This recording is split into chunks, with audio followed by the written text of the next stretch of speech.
1 Rabiul Akhir 1442 kita lanjutkan pengajian Kitabul Hajj dari Bulughul Maram, dan kita sudah sampai pada hadis 775 dalam kitab saya. Faqala al-muallif rahimahullahu ta'ala wa nafa'ana bihi wa bi'ulumihi fid dharain amin. Wa 'an Ibni Abbas radhiyallahu anhuma anna an-nabiyya sallallahu alaihi wasallam, bahwasanya Nabi lam yarmul, tidaklah lari-lari kecil, fis sab'i, pada 7 putaran, yaitu tawaf, alladzi yang afadha, beliau melakukan tawaf ifadah, fihi, padanya. Hadis diriwayatkan oleh Imam 5 kecuali Tirmidzi dan disahihkan oleh Imam Hakim. Hadis ini menunjukkan bahwasanya pada tawaf ifadah tidak dilakukan lari-lari kecil. Jadi lari-lari kecil yang dilakukan pada putaran 3 kali pertama itu hanya dilakukan pada tawaf qudum atau tawaf yang pertama dilakukan pada saat kita masuk Makkah. Itu yang disebut tawaf qudum. Kalau tawaf ifadah tidak ada lari kecilnya. Jadi semua putaran 7 kali semuanya jalan biasa saja. Tawaf ifadah itu tawaf yang dilakukan pada tanggal 10 Dzulhijjah, hari raya Idul Adha. Disebut juga sebagai tawaf ziarah, ifadah atau ziarah. Karena itulah tawaf qudum atau tawaf yang pertama kita lakukan pada saat masuk Makkah itu memiliki 2 kekhususan yang tidak dilakukan pada tawaf yang lain. Kekhususan pertama adalah yarmul, lari-lari kecil. Kekhususan yang kedua adalah ittiba', yaitu memakai baju yang bagian pundak kanannya dibuka. Nah, itu namanya ittiba'. Itu khusus untuk tawaf qudum atau tawaf yang pertama. Tawaf ifadah tidak perlu seperti itu.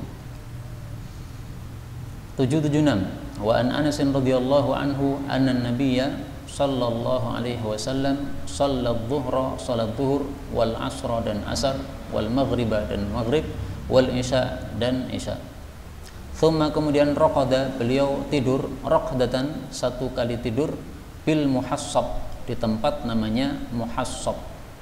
Thumma, kemudian raqiba, beliau menunggang kendaraan kuda atau unta, ilal baiti, ke Ka'bah, fatafa bihi, lalu tawaf di Ka'bah. Hadis riwayat Bukhari. Yang dimaksud tawaf di sini adalah tawaf wada', yaitu tawaf perpisahan sebelum seseorang yang haji meninggalkan kota Mekah. Jadi Nabi setelah selesai ibadah haji, beliau istirahat di Muhassab, 1 tempat. Kemudian setelah istirahat di Muhassab, beliau ingin meninggalkan Mekah untuk kembali ke Madinah, maka beliau balik lagi ke Ka'bah untuk tawaf sebagai perpisahan kepada Mekah. Nah, setelah tawaf perpisahan baru kemudian melanjutkan perjalanan menuju ke Madinah. Tawaf wada' ini hukumnya adalah wajib, jangan ditinggalkan kecuali kalau ada uzurnya. Nah, pertanyaannya sekarang, tidur di Muhassab atau istirahat di Muhassab, apakah ini termasuk sunnah ibadah haji atau bukan? Diperselisihkan oleh para ulama. Sebagian mengatakan ini termasuk sunnah. Karena apa? Nabi belum selesai haji. Selesainya kan setelah tawaf wada. Ini kan belum tawaf wada. Nah, maka siapa yang melakukan haji silahkan istirahat di Muhassab, menurut pendapat pertama. Pendapat yang kedua mengatakan enggak, Nabi hanya pas saja tempatnya di situ, tapi mau istirahat dimanapun bebas. Nah, faktanya kalau kita pasti ya istirahatnya kita masing-masing di hotel kita masing-masing. Tidak bisa kita memilih istirahat di Muhassab. Tapi seandainya kita punya kesempatan untuk pergi ke Muhassab, istirahat di situ, sesuatu yang baik. Kita lanjutkan hadis berikutnya. Ini hadis yang menunjukkan bahwa Muhassab bukan termasuk sunnah haji. Hadis 777. Dari Aisyah radhiyallahu anha, bahwasanya Aisyah lam takun, tidaklah dia, taf'alu dzalika, melakukan itu. Itu apa? An-nuzul, singgah, bil abtah, di abtah. Abtah sama dengan muhassab tadi, ya. Mau disebut abtah, mau disebut muhassab sama saja. Wa taqulu, dan Aisyah mengatakan, innama tiada lain nazalahu Rasulullah sallallahu alaihi wasallam, Rasulullah singgah di Abtah atau di Muhassab, li'annahu, karena Muhassab itu kana adalah mangzilan, tempat singgah, asmaha, yang lebih memudahkan, li khurujihi, untuk keluarnya Nabi sallallahu alaihi wasallam, yaitu keluar dari Mekah menuju ke Madinah. Hadis diriwayatkan oleh Imam Muslim. Jadi misalnya gini, Mekah di selatan, Madinah di utara. Otomatis kalau orang mau kembali ke Madinah, paling gampang langsung jalur ke selatan, ya kan? Kalau dia lewat jalur utara, harus mubeng. Nah, maka Rasulullah tinggal di Muhassab itu karena lebih mudah untuk kembali ke Madinahnya. Karena itu menurut Aisyah, singgah di Muhassab ini bukan termasuk sunnah-sunnah ibadah haji. Tapi saya ingin sampaikan di sini dua hal. Pertama, fa'alahul khulafa, seluruh dari khulafaur rasyidin semuanya tinggal di Muhassab setelah ibadah haji selesai. Jadi tampaknya khulafaur rasyidin menganggap ini sunnah haji. Maka di sini perbedaan pendapat antara khulafaur rasyidin dengan Aisyah radhiyallahu anha.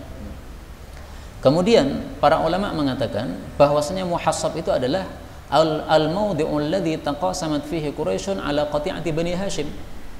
Muhassab itu tempat di mana orang-orang Quraisy dulu mereka bersumpah untuk memboikot Bani Hashim, yaitu keluarga Nabi Muhammad SAW. Tempatnya di Muhassab itu. Maka seolah-olah Nabi tinggal di situ untuk menampakkan nikmatnya Allah. Dulu kami ini diboikot oleh orang-orang kafir di tempat ini.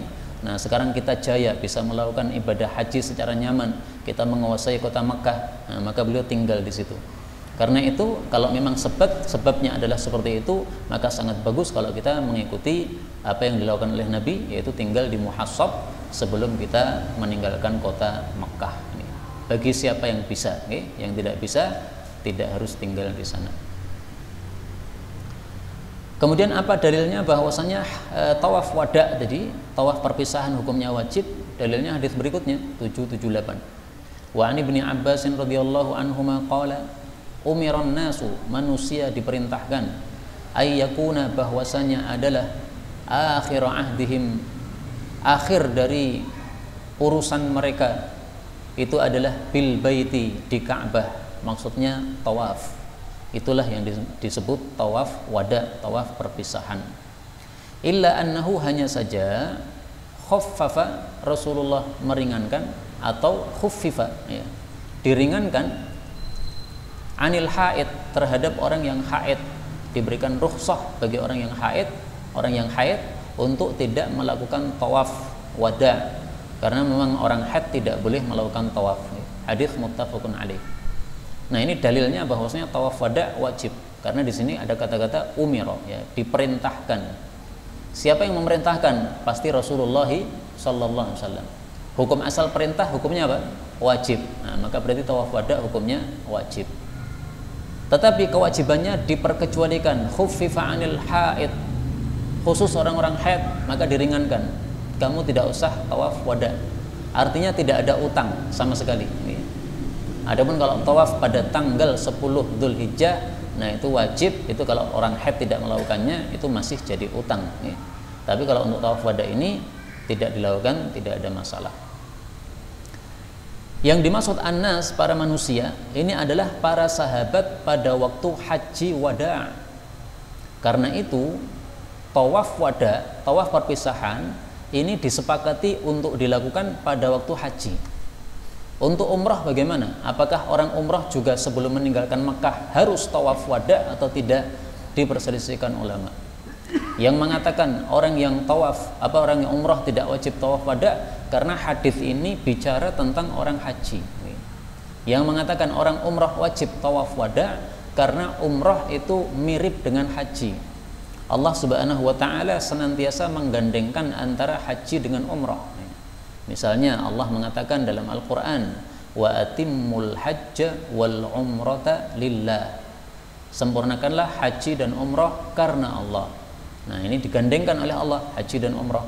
Maka berarti sebagaimana pada waktu haji kita disuruh tawaf wada, demikian juga ketika umrah disuruh tawaf wada. Dan yang diamalkan oleh guru-guru kami bahwa orang umrah pun tetap melakukan tawaf wada. Hadis berikutnya 779. Wa ani bin Zubair radhiyallahu anhuma qala Rasulullah sallallahu alaihi wasallam, salatun, satu kali salat, fi masjidi hada, di masjidku ini, maksudnya Masjid Nabawi, afdalu, lebih utama, min alfi salatin, daripada 1000 kali salat, fi ma siwahu, pada apa-apa selain Masjid Nabawi, maksudnya di masjid yang lain, illal Masjidil Haram, kecuali Masjidil Haram. Kalau Masjidil Haram malah lebih afdal lagi, yaitu 100.000 kali salat. Wa salatun, dan satu kali salat, fil Masjidil Haram, di Masjidil Haram, ini ada ya, afdalu, lebih utama, min salatin, daripada salat, fi masjidi, di masjidku, bimi'ati salatin, 100 kali lipat. 100 kali 1000 berarti 100.000. Hadis diriwayatkan oleh Imam Ahmad, disahihkan oleh Ibnu Hibban.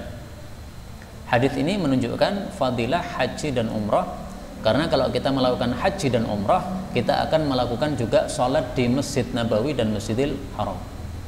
Tetapi diperselisihkan oleh para ulama, salatun ini salat apa? Apakah ini salat wajib saja ataukah juga termasuk salat sunnah? Kita orang Indonesia madhabnya Syafi'i. Nah, madhab Syafi'i mengatakan ini mencakup salat wajib maupun salat sunnah. Karena itu perbanyaklah salat sunnah di Masjid Nabawi maupun di Masjidil Haram. Karena itu tidak selayaknya kalau kita umrah kemudian kita sering-sering berada di hotel, nggak bagus. Hotel nggak ada fadilahnya. Fadilahnya adalah fi masjidi, di Masjid Nabawi. Berarti kita salat di Masjid Nabawi. Maka hotel itu hanya untuk sekedar istirahat aja. Ketika ngantuk ya tidur di hotel. Nah, nanti kalau sudah fresh lagi balik lagi ke Masjid Nabawi. Karena kita jarang ke sana. Paling 7 hari atau 3 hari biasanya orang umrah. Kemudian sudah pindah lagi ke tempat yang lain. Nah, maka perbanyak salat sunnah dan salat wajib di situ. Demikian juga diperselisihkan oleh para ulama, masjidi, masjidku, yaitu Masjid Nabawi, apakah ini berlaku juga untuk perluasannya? Sebagian ulama mengatakan karena Nabi mengatakan masjidku dan pada waktu itu masjid beliau adalah kecil, maka ini hukumnya hanya berlaku untuk masjid yang ada pada waktu itu. Tetapi pendapat yang lebih bagus adalah bahwa perluasannya mengikuti hukum dari asalnya. Kenapa? Karena kaidahnya mengatakan at-tabi'u tabi'un. Ini kaidah ya. At-tabi'u, pengikut itu, tabi'un, mengikuti dari asalnya. Ini asalnya Masjid Nabawi segini. Nah, kemudian ada area perluasan. Nah, ini namanya tabi. Nah, tabi itu hukumnya mengikuti kepada yang asalnya. Bab berikutnya, dan ini adalah bab terakhir dalam Kitabul Haji. Karena itu setelah selesai kita membaca bab ini, maka sudah siap untuk melakukan ibadah haji sesuai sunnah. Mudah-mudahan kita semuanya mendapatkan haji mabrur dan umrah mabrurah. Amin ya rabbal alamin. Bab terakhir ya, babul fawat, bab terlewat, wal ihsar, dan tertahan. Yang dimaksud terlewat adalah amalan hajinya waktunya sudah terlewat. Misalnya gara-gara kita sakit, dirawat di rumah sakit sehingga tidak bisa ikut wukuf di Arafah. Begitu diizinkan oleh dokter untuk keluar, kita datang ke Arafah, waktunya wukuf habis. Nah, ini berarti terlewat. Maka harus diganti pada waktu yang lain. Itu kalau hajinya haji wajib. Tapi kalau hajinya haji sunnah, tidak wajib untuk diganti pada waktu yang lain. Jadi hukum qadha-nya mengikuti hukum asalnya. Kalau haji yang Anda lakukan haji wajib, kemudian hajinya terlewat, maka mengqadha-nya, menggantinya wajib juga. Sama dengan utang puasa Ramadan. Wajib nggak diqadha? Wajib. Tapi kalau hajinya haji sunnah, jadi haji yang kedua, ketiga, dan seterusnya, maka di sini hukum mengqadha-nya adalah sunnah juga. Sama dengan puasa sunnah Senin Kemis, dibatalkan boleh, boleh. Wajib nggak mengqadha? Tidak wajib, ya, karena hukum asalnya sendiri sunnah. Karena itulah para ulama mengatakan apa? Hukmul qadha, hukmul ada. Hukumnya qadha sama dengan hukumnya ada. Ada itu maksudnya asalnya. Ya. Maka qadha itu hukumnya mengikuti hukum asalnya. Adapun ihsar, tertahan, itu maksudnya adalah tertahan karena suatu hal sehingga tidak bisa melanjutkan ibadah haji atau umrah. Misalnya orang sakit, akhirnya disuruh oleh dokter untuk berhenti, jangan bergerak. Kalau bergerak masih melanjutkan tawaf, kamu tambah sakit parah, bisa mati. Nah, maka ditahan di rumah sakit. Ini namanya ihsar. Kalau di zaman Nabi, ihsar hanya terjadi satu kali, dan ihsarnya bukan karena sakit, tetapi karena ada musuh. Karena itu para ulama berselisih pendapat, ihsar itu harus karena musuh atau bisa karena sebab-sebab yang lain. Nah, pendapat yang dipilih oleh guru-guru kita adalah bahwa ihsar ini bisa dengan sebab karena musuh seperti di masa Nabi, bisa juga dengan sebab-sebab atau alasan-alasan yang lain. Nah, mari kita baca dalil-dalilnya. 780. An Ibnu Abbas radhiyallahu anhuma qala qad uhsira, telah tertahan Rasulullah sallallahu alaihi wasallam. Fahalaqa, maka beliau cukur gundul di tempat beliau tertahan. Wa jama'a nisa'ahu, dan mengumpuli istri-istri beliau, artinya sudah halal. Wa nahara, dan juga beliau menyembelih hadiyahu, binatang hadiunya, yaitu binatang yang dibawa oleh orang yang haji. Hatta, sehingga i'tamara, beliau melakukan umrah aman qabilan, pada tahun depan, pada tahun berikutnya, yaitu tahun 7 Hijriah. Karena tertahannya ini pada tahun 6 Hijriah. Hadis diriwayatkan oleh Imam Bukhari. Hadis ini bicara tentang umrah yang dilakukan Nabi pada waktu 6 Hijriah, Sulhul Hudaybiyah. Beliau sebelum masuk kota Makkah ditahan oleh orang-orang kafir, tidak boleh masuk, kalian adalah musuh-musuh kami. Maka akhirnya Nabi kemudian karena tertahan di tempat namanya Hudaybiyah, dan Hudaybiyah ini di luar kota Mekah, maka akhirnya beliau di situ langsung cukur gundul di situ. Nah, setelah cukur gundul, karena berarti kan sudah tahallul, berarti sudah boleh jima dengan istri-istri beliau. Dan beliau menyuruh para sahabatnya semuanya, ayo semuanya cukur gundul di sini. Semuanya sembelih hewannya masing-masing di sini, ya, binatang hadiahnya sembelih di sini. Nah, para sahabat kemudian melakukan di tempat tersebut. Karena itu hadis ini menunjukkan kalau seseorang itu tertahan dari melakukan haji atau umrah, tidak bisa melanjutkan, maka di tempat di mana dia tertahan hendaklah dia cukur gundul di situ. Dan di tempat di mana dia tertahan hendaklah dia sembelih korbannya di situ. Para ulama mengatakan kalau bisa hewan korbannya itu dikirim ke Mekah, dikirim. Tapi kalau nggak bisa ya sudah, sembelih di situ, bagikan para orang-orang miskin di situ. Kalau bisa dikirim ke Mekah, dikirim ke Mekah. Karena binatang hadiu asalnya adalah apa? Dikirim ke Mekah untuk disedekahkan kepada orang-orang fakir yang ada di Mekah. Nah, di sini Ibnu Abbas mengatakan Rasulullah tertahan karena musuh, uhsira. Yang menahan siapa? Musuh pada waktu perang Hudaybiyah. Nah, maka sebagian ulama katakan maka tertahan itu khusus karena musuh saja. Selain karena musuh tidak disebut tertahan. Maka hukum-hukumnya berbeda.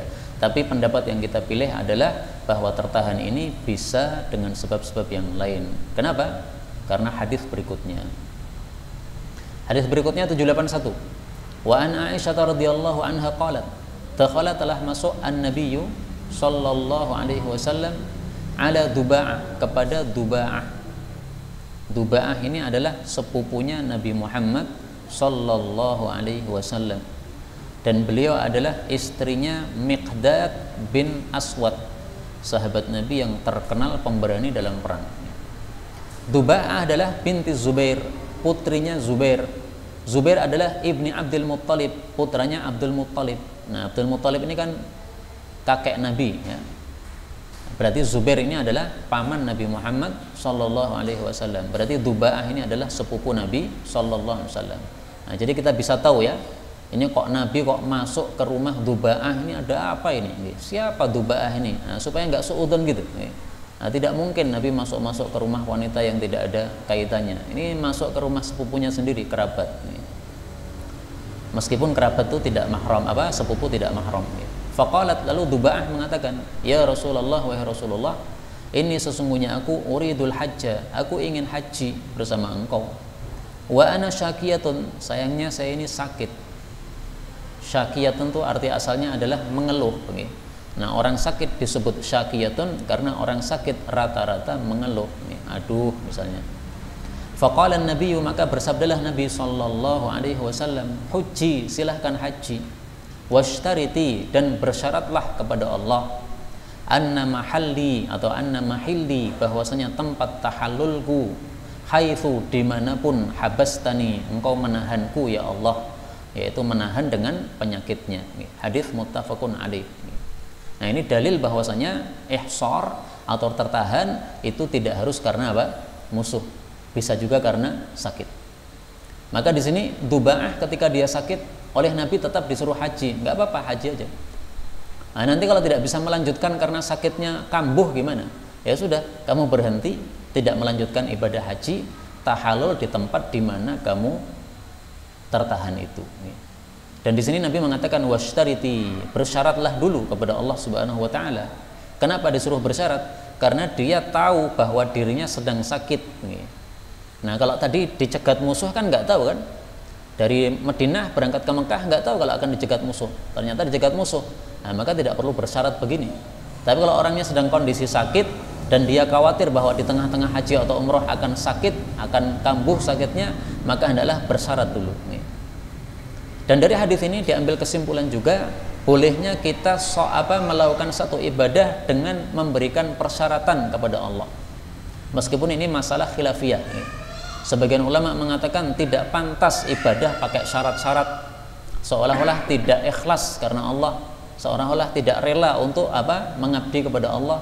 Tapi ini dalil sangat jelas menunjukkan bolehnya bersyarat. Hajilah washtariti, dan bersyaratlah. Haji kan ibadah. Contohnya gimana? Bersyarat dalam ibadah yang lain. Misalnya dalam i'tikaf. Istri kita sakit, kemudian kita nekat i'tikaf 10 hari di masjid. Nah, boleh bersyarat. Ya Allah, saya i'tikaf, saya bersyarat kalau istri saya mati saya akan pulang, mengurusi jenazah istri saya, menguburkan, nanti balik lagi. Nah, kalau sudah bersyarat seperti itu, maka nanti kalau istrinya mati, dia boleh pulang, dia urusi jenazah istrinya, kemudian dia kuburkan, balik ke masjid, i'tikafnya tidak batal. Tapi kalau belum bersyarat, kemudian dia dengar istrinya mati, dia pulang, nah, i'tikafnya batal, karena dia keluar dari masjid. Nah, maka bersyarat ini kadang-kadang diperlukan, yaitu pada saat i'tikaf dan kita ingin i'tikafnya tidak batal. Tapi bersyarat ini jangan untuk main-main ya. Mau salat sunnah, kemudian bersyarat, ya Allah saya salat sunnah, tapi nanti kalau es dung-dung datang saya batalkan, supaya kalau dia bisa membeli es dung-dung. Ranggenah nih. Segala yang sepele-sepele itu jangan untuk mengalahkan ibadah salat. Karena Allah Subhanahu wa taala mengatakan dalam Al-Qur'an, meskipun ini dalilnya umum, tetapi bisa kita jadikan dalil untuk masalah yang saya contohkan tadi. Allah mengatakan pada surah Muhammad ayat 33, "Ya ayyuhalladzina amanu athi'ullaha wa athi'ur rasul." Taatlah Allah, taatlah Rasul. "Wa la tubtilu a'malakum." Jangan batalkan amal kalian. Nah, ini sebagian tafsir mengatakan kalau sudah masuk dalam amalan jangan dibatalkan, kecuali kalau ada sebab yang mengharuskan. Tapi sekarang hadis yang terakhir dalam bab ini, dan ini juga dalil yang kedua bahwasanya ihsar atau tertahan tidak harus karena musuh. Hadis ini dua nomor 782 sama 783 karena sahabatnya dua orang, yaitu dari Ikrimah, kemudian juga dari Hajjaj bin Amr al-Ansari radhiyallahu anhu. Qala Rasulullah sallallahu alaihi wasallam, "Man kusira," barang siapa yang retak tulangnya, au urija, atau dia menjadi pincang, faqad halla, maka sungguh dia telah halal. Jadi boleh tahallul di tempat di mana dia menjadi pincang tadi. Wa alaihi, dan wajib atasnya al-hajju, untuk melakukan ibadah haji, min qabilin, pada tahun berikutnya. Yaitu kalau hajinya haji yang yang wajib. Tapi kalau yang tidak wajib, maka tidak wajib untuk diqadha juga. Qala Ikrimah, berkata Ikrimah, fasa'altu Ibnu Abbas, maka saya bertanya kepada Ibnu Abbas, wa Abu Hurairah, dan Abu Hurairah. Oh, ini dua nomor karena ini. Jadi nomor pertama untuk sahabat Nabi bernama Hajjaj bin Amr. Kemudian nomor kedua untuk dua sahabat Nabi, Ibnu Abbas dan Abu Hurairah. Faqala, maka keduanya mengatakan, shadaqa, benar Hajjaj bin Amr. Hadis diriwayatkan oleh Imam 5 dan dihasankan oleh Al-Imam At-Tirmidzi. Nah, ini dalil bahwasanya ihsar atau tertahan itu tidak harus karena musuh, karena di sini Nabi mengatakan kusiro, ya, retak tulangnya. Zaman dulu orang haji kan naik onta. Kadang-kadang onta itu ganas, Pak. Dia menjatuhkan orang yang ada di atas punggungnya, akhirnya jatuh. Nah, jatuh kemudian apa? Retak tulangnya. Nah, siapa yang retak tulangnya nggak bisa lanjutkan ibadah hajinya, maka silahkan dia tahallul di situ, gundul, kemudian kalau membawa korban maka dikorbankan di situ. Nah, kemudian dia pulang atau dia istirahat, kemudian hajinya diganti pada tahun depan. Dan di sini Ikrimah berkata, Sa'altu Ibnu Abbas, aku bertanya kepada Ibnu Abbas dan Abu Hurairah. Ini bukan berarti bahwasanya dia tidak percaya kepada sahabat Nabi yang lain yang bernama Hajjaj bin Amr, ini bukan. Karena seluruh sahabat Nabi tidak ada yang bohong dalam menyampaikan hadis. Ini akidah Ahlussunnah. Kullus sahabah udul. Semua sahabat adil. Adil artinya apa? Terpercaya dalam meriwayatkan hadis. Tidak bisa dianggap sahabat Nabi bohong, nggak boleh. Yang mengatakan sahabat Nabi bohong itu berarti dia bukan Ahlus Sunnati wal Jamaah. Siapapun juga, mau yang perang dengan sahabat yang lain sama aja. Ali perang dengan Muawiyah, dua-duanya adil. Adapun perangnya bukan urusan kita. Itu sama dengan kalau ada bapak ibu tengkar, anak rasa ikut-ikut.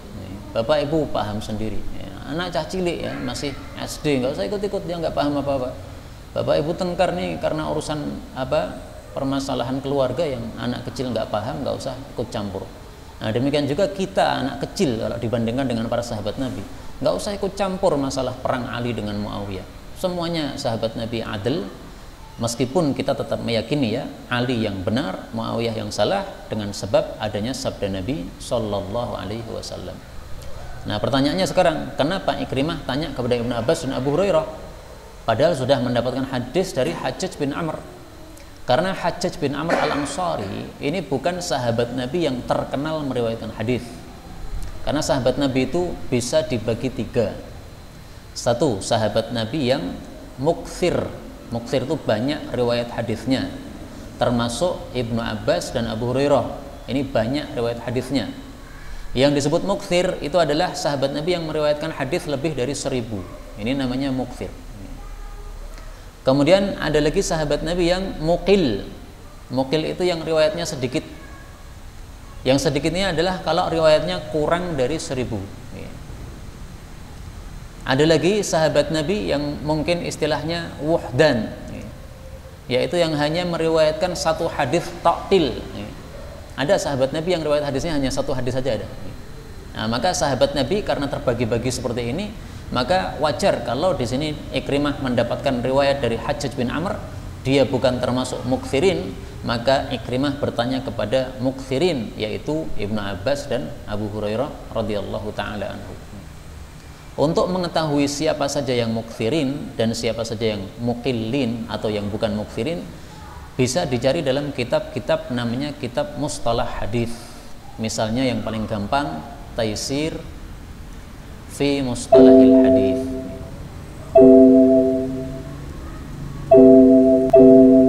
Taisir mustalahil hadis. Nah, ini penulisnya orang kontemporer, nih. Bisa ditulis mukthir. Nah, nanti insya Allah akan muncul keterangannya. Aktsaruhum haditsan, sahabat Nabi yang paling banyak hadisnya. Aktsaruhum haditsan sittatun, yang paling banyak hadisnya 6 sahabat. Minal mukthirin, mereka termasuk mukthirin. Wahum alat tawali, mereka secara urut adalah 1. Abu Hurairah radhiyallahu anhu, dia meriwayatkan 5.374 hadis. Adapun murid-muridnya lebih banyak dari 300 orang. Kemudian nomor 2 Ibnu Umar, dia meriwayatkan 2.630 hadis.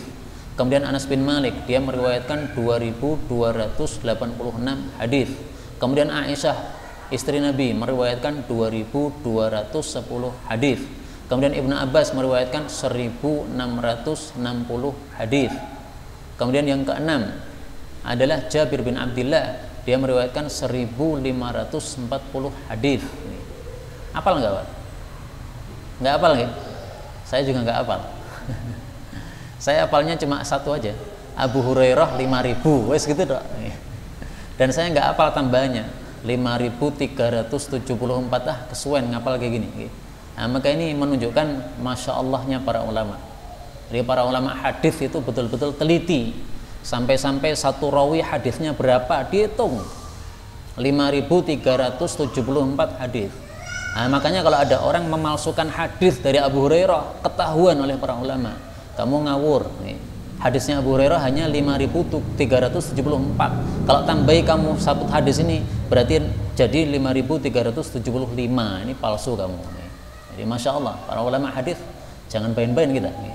Karena itu terus terang, saya cenderung kepada ulama hadis kuno daripada ulama hadis yang belakangan.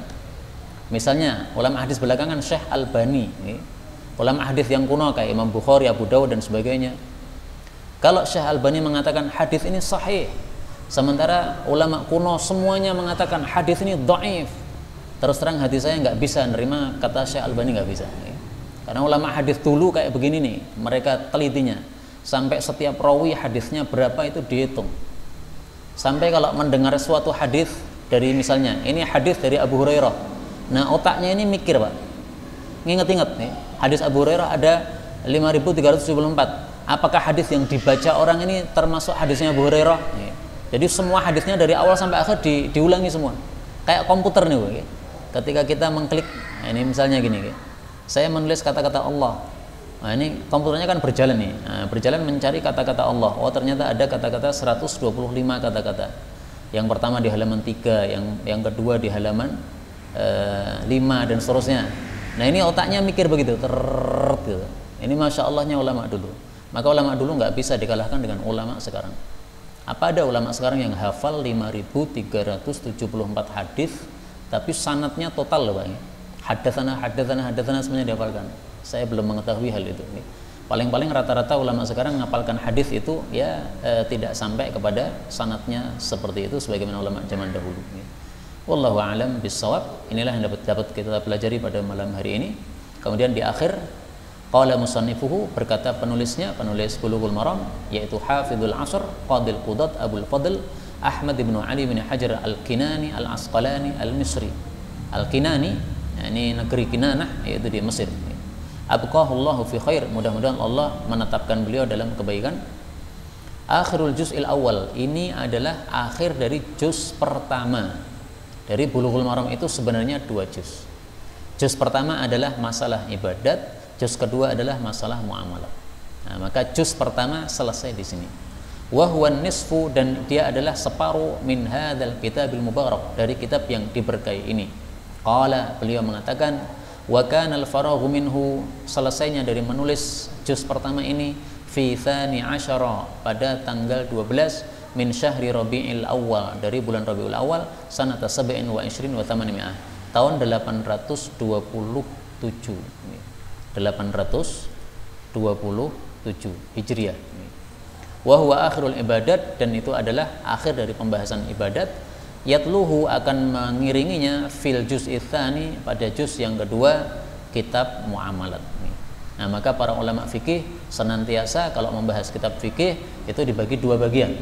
Bagian pertama ibadat, bagian kedua muamalat.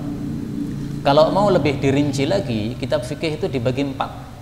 Pertama ibadah, kedua buyu, buyu itu jual beli. 3 usroh, usroh itu keluarga, maksudnya nikah, tolak dan seterusnya. Yang keempat jinayat, kitab jinayat. Jinayat itu tentang perbuatan-perbuatan kriminal, misalnya membunuh orang, membacok orang, hukumannya apa. Nah ini fikih, ini ringkasnya 4 ini. Nah sekarang kita baru mempelajari kitab ibadat. Berarti kita masih belum mempelajari 4 bagian yang lain. Fikih jual beli, fikih keluarga yaitu nikah, dan fikih jinayat. Nah 3 fikih ini, jinayat, usroh dan buyu, ini biasanya disebut dengan nama muamalat. Nah maka bisa dibagi 2, ibadah dan muamalah. bisa juga dibagi 4 tadi. Wallahu a'lam bissawab. Walhamdulillahirabbil alamin. Benarnya dari Allah, dan apabila ada salahnya fa astaghfirullahal azim li wa lakum. Sisa waktu kalau ada pembahasan baik tentang materi atau bebas dipersilahkan.